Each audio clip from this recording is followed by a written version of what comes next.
22º domingo do tempo comum, Lucas 14, versículos 7 a 14. Aconteceu que num dia de sábado, Jesus foi comer na casa de um dos chefes dos fariseus e eles o observavam. Sendo o dia do catequista, vamos refletir sobre o último lugar, que é o mais perto do céu. Tomando o dia do catequista, nós podemos dizer, como o Papa Francisco, que os catequistas têm uma missão insubstituível na transmissão e no aprofundamento da fé. O ministério laical do catequista é uma vocação, é uma missão.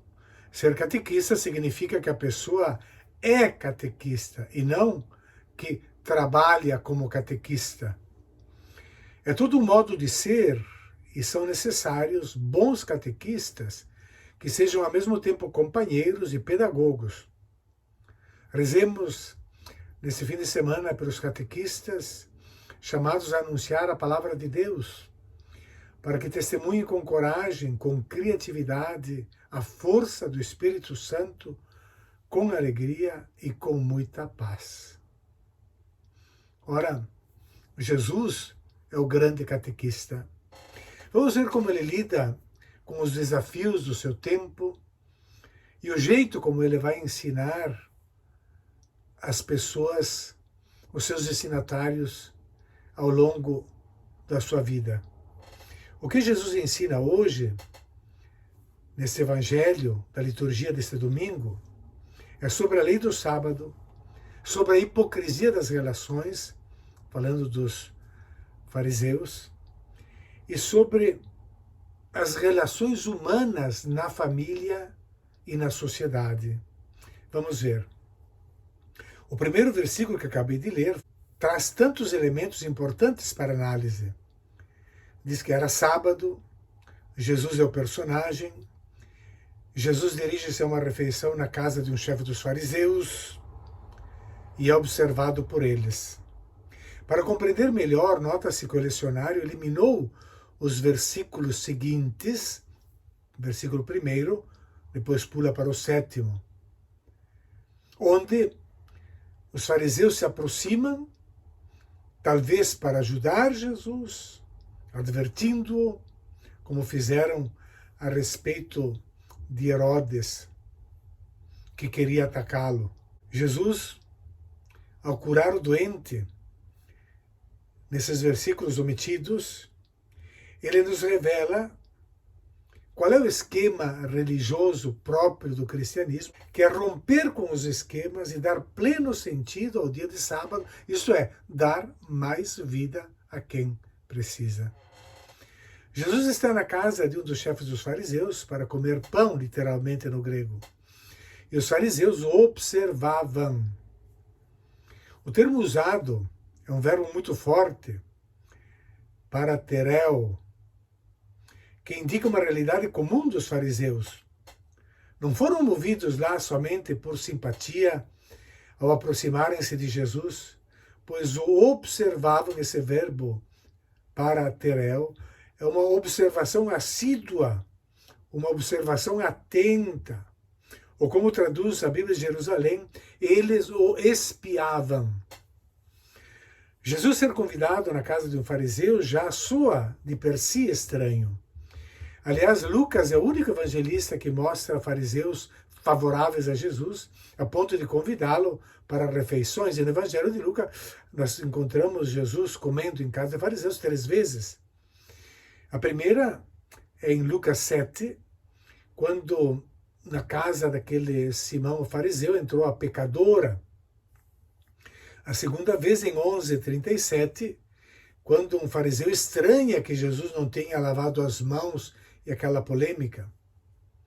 E agora em 14:1, quando eles o observam, porque era dia de sábado. Mas também em Lucas, os fariseus previnem Jesus a respeito da ameaça de Herodes em 13:31. Nesse ponto, possivelmente Lucas esteja mais próximo da realidade histórica do que o faz Marcos e Mateus. Para este último, os fariseus se tornaram simplesmente adversários sistemáticos de Jesus.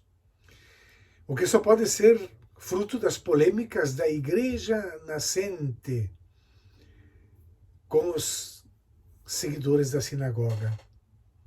Esse juízo mais matizado de Lucas a respeito dos fariseus pode ser explicado também pela influência que Lucas recebeu de Paulo, que permaneceu orgulhoso de ter sido fariseu, como ele vai afirmar explicitamente em Filipenses 3, versículos 5. Paulo, ali nesse versículo, dá suas credenciais, circundado, ele diz, fui circundado ao 8º dia, israelita de nascimento, da tribo de Benjamim, hebreu, filho de hebreus.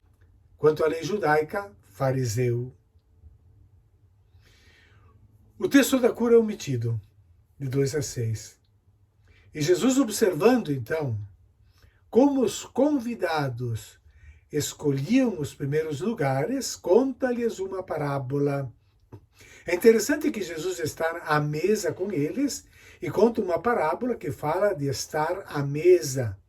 É uma técnica literária utilizada então e que é usada também nos dias de hoje, como é utilizada em Hamlet por Shakespeare, o palco no palco, o teatro do teatro, ou o cinema que fala do cinema, a metalinguagem.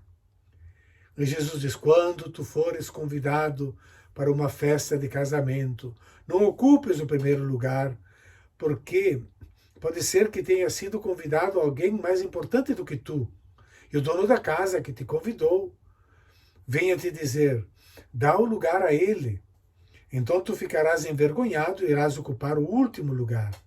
Mas quando tu fores convidado, vai sentar-te no último lugar. Assim, quando chegar, quem te convidou te dirá, amigo, vem mais para cima. E isso vai ser uma honra para ti diante de todos os convidados. Porque quem se eleva será humilhado e quem se humilha será elevado. O ensinamento parte de uma observação de algo bem real, concreto, prático, ferial. Como revela essas situações que são complexas, mas ao mesmo tempo profundas, a respeito de como nos entendemos, nos compreendemos e de como vemos os outros.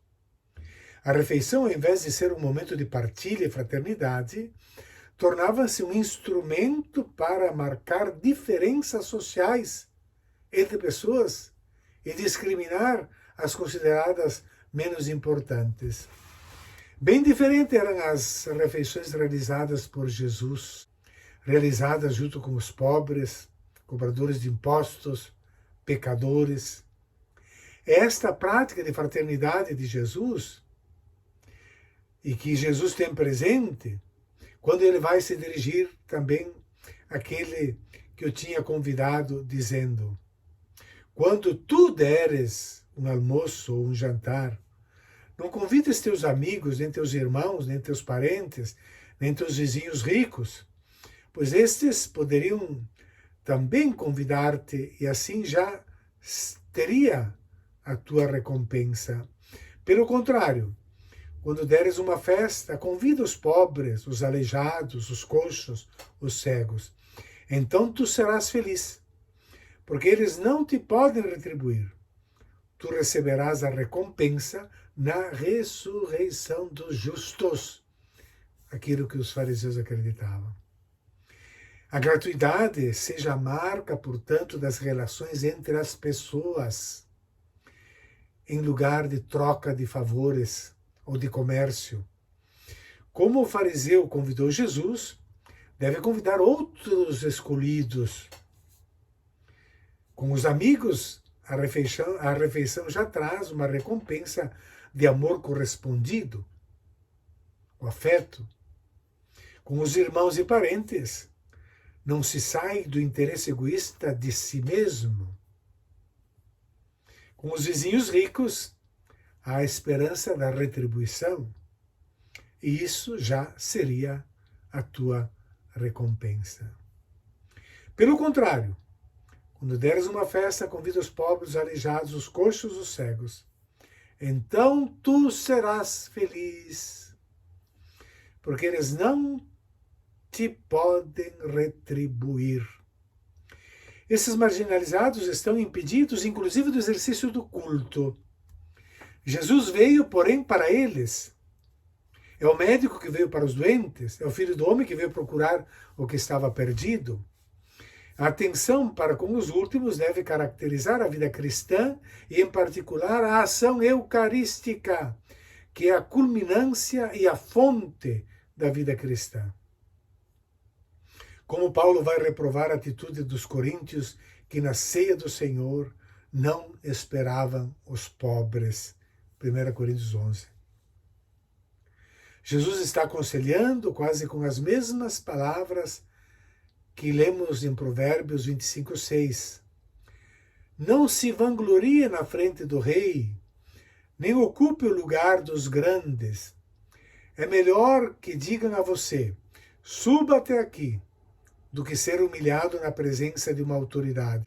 Jesus, citando esse exemplo, já conhecido, aconselha praticamente quase com as mesmas palavras. Quando tu fores convidado para uma festa de casamento, não ocupes o primeiro lugar. Mas atenção, Jesus tem outra intenção. Não fazer isso por humildade nem por modéstia, mas por amor, de modo que o outro possa ser beneficiado. Sim, de fato, os primeiros lugares nas mesas eram os primeiros a serem servidos, e mais ainda, se serviam para eles o melhor. Portanto, escolher o último lugar não deve ser feito por um doentio senso de humildade, mas é por amor, para favorecer o outro. Assim, quando chegar quem te convidou, te dirá, amigo, vem mais para cima. E isso vai ser uma honra para ti diante de todos os convidados. Eis a sentença de Jesus. Porque quem se eleva será humilhado, e quem se humilha será elevado. Mas tudo isso não por um senso de modéstia, repito, mas por um sentimento de amor. Escolha sempre o bem do outro. Então, quando você escolher o bem do outro, o próprio Senhor, que vê isso, Ele mesmo vai pensar no seu bem. Jesus inverte a escala de valores daquela sociedade onde tudo foi feito por interesse, onde tudo é feito por interesse, e convida a escolher o próprio caminho dele, de Jesus. Então serás feliz. Nos evangelhos encontramos espalhadas muitas bem-aventuranças, ou seja, muitos convites à plenitude da felicidade. A felicidade não consiste em fazer coisas por interesse, mas consiste em fazer as coisas por amor, na partilha e no dom. Tu serás feliz. Por quê? Porque eles não te podem retribuir. Tu receberás a recompensa. Essa não é uma mensagem para os que acreditam. Jesus fala aos fariseus, do jeito que eles possam compreender na ressurreição dos justos. Essa será a tua recompensa.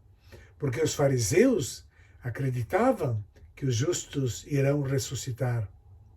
Ao contrário, os outros não irão ressuscitar. O que Jesus quer dizer? Não faça as coisas por interesse, mas as faça por generosidade. Se você cuidar do bem dos outros, você vai permitir que Deus cuide do seu bem e Ele irá fazer isso em abundância. Essa generosidade, esse amor que nós encontramos em todos os nossos queridos e queridas catequistas. Feliz Dia do Catequista!